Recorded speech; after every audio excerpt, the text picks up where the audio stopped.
மதுரையில் முதலமைச்சர் நடத்தி வரக்கூடிய ரோட் ஷோனுடைய காட்சிகளை தொடர்ந்து பார்க்கலாம்.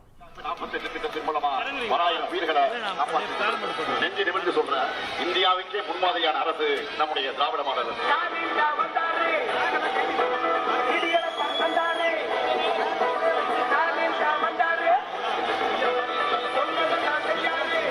முதலீட்டாளர்களின் முதல் முகவரி தமிழ்நாடு. பெரியார் சமூக நீதி நாள் உறுதிமொழி, அம்பேத்கர் சமத்துவ நாள் உறுதிமொழி, வள்ளலார் பிறந்த நாள் தனிப்பெரும் கருணை நாள், கலைஞர் நகர்ப்புற மேம்பாட்டு திட்டம், அன்னை தமிழ் அச்சன, அனைத்து சாதியினரும் அச்சகர், மாவட்டத்தோறும் புத்தக சந்தைகள், கோவில் நிலங்கள். முதலமைச்சர் மதுரையில் 17 கிலோமீட்டர் தூரத்திற்கு மக்களை சந்திக்கக்கூடிய நிகழ்வு ரோட் ஷோவாக ஏற்பாடு செய்யப்பட்டிருக்கு. பொதுக்குழுவுக்கு முந்தைய தினம் பொதுமக்களுடைய தினமாக இதை முதலமைச்சர் இந்த ஏற்பாடை செய்திருக்கிறார். தொடர்ந்து நம்முடைய பத்திரிகையாளர் மூத்த பத்திரிகையாளர் தாமோதரன். கங்க்ராட்ஸ். யார் அந்த பையன்? கல்யாணம் இல்ல, நான் பிசினஸ் ஸ்டார்ட் பண்ண போறேன். எப்படி? பாஸ் வாலா. Be the boss. பிரகாஷ் இணைகிறார். வணக்கம் திரு தாமோதரன் பிரகாஷ். இந்த ரோட் ஷோ சொல்லக்கூடிய அரசியல் மெசேஜ் என்ன? ஏன்னா தேர்தல் உண்மையிலே ஒரு 10 மாதம் தான் இருக்கு. இந்த சூழலில் இந்த ரோட் ஷோ எப்படி பார்க்குறீங்க? இது ஒரு நல்ல பிகினிங். அதாவது விஜயும் நரேந்திர மோடியும் அமித்ஷாவும் ரோட் ஷோக்கள் தான் நடத்தி தான் அவங்களுடைய பிரச்சாரங்களை மேற்கொள்றாங்க. இப்போ அடுத்து வரக்கூடிய சட்டமன்ற தேர்தலையும் விஜயுடைய ரோட் ஷோ இருக்க போது, எடப்பாடி பழனிசாமியும் ஒரு பெரிய மக்களை சந்திப்பு அப்படின்ற அடிப்படையில ஒரு ரோட் ஷோக்கு அவரு திட்டமிட்டு வருகிறாரு. அதை ஸ்டாலின் முந்திக்கிட்டாரு. அவரு மற்றவங்களை காட்டிலும் ரோட் ஷோன்ற அடிப்படையில மக்களை சந்திக்கிற விஷயங்கள்ல முந்திக்கிறாரு. இதுல முக்கியமான விஷயம் என்னன்னா, இந்த ரோட் ஷோக்கள்ல யாராவது ரொம்ப கான்ட்ரவர்சியான ஒரு தலைவர் இருப்பாங்கன்னா அவங்க ரோட் ஷோவே நடத்த மாட்டாங்க.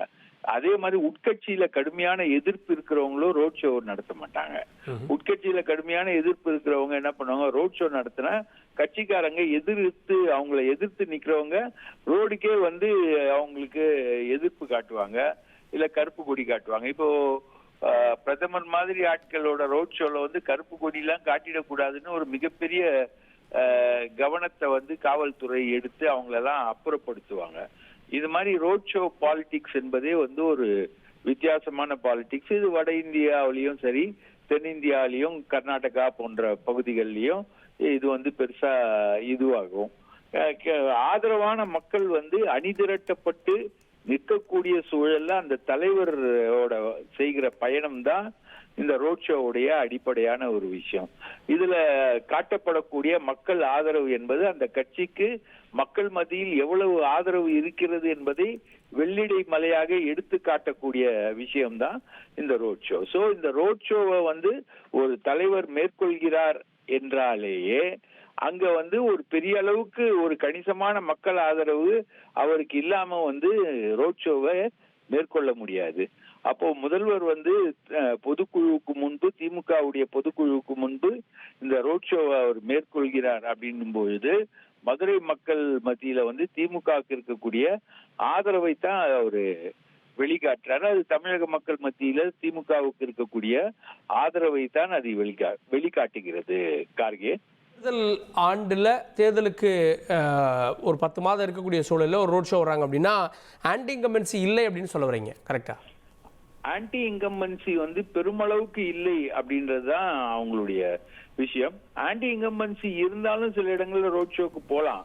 ஆனா அது ஒரு ரொம்ப கஷ்டப்பட்டு அவங்க ரோட் ஷோ ஆர்கனைஸ் பண்ணுவாங்க.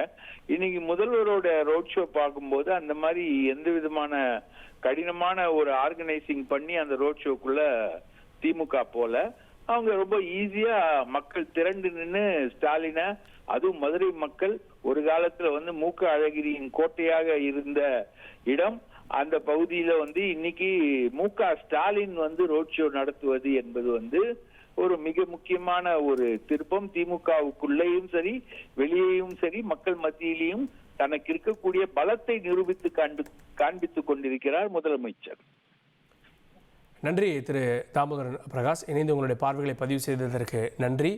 மதுரையில் முதலமைச்சர் திரு மு க ஸ்டாலின் கலந்து கொள்ளக்கூடிய ரோட் ஷோ பொதுமக்களை தொடர்ந்து அவர் சந்திக்கிறார். குறிப்பாக வந்து வாகனத்தில் வந்தார். அப்புறம் வந்து நேரடியாக இறங்கி பொதுமக்களோடு கை குலுக்கி அவர்களை சந்தித்தார் அப்படின்றதையும் நம்ம காட்சிகளில் பார்த்தோம். இடையே வந்து மனுக்களையும் பெற்றுக்கொள்கிறார். கட்சியினரை, நிர்வாகிகளை, பொதுமக்களை அப்படின்னு அனைவரையும் சந்திக்கக்கூடிய நிகழ்வாக இது ஏற்பாடு செய்யப்பட்டிருக்கிறது அப்படின்றத நம்ம பார்க்கிறோம். வேலைகளுக்கு போகணும்னு நான் முதல்வர் திட்டத்தை செயல்படுத்திக் கொண்டிருக்கிறோம்.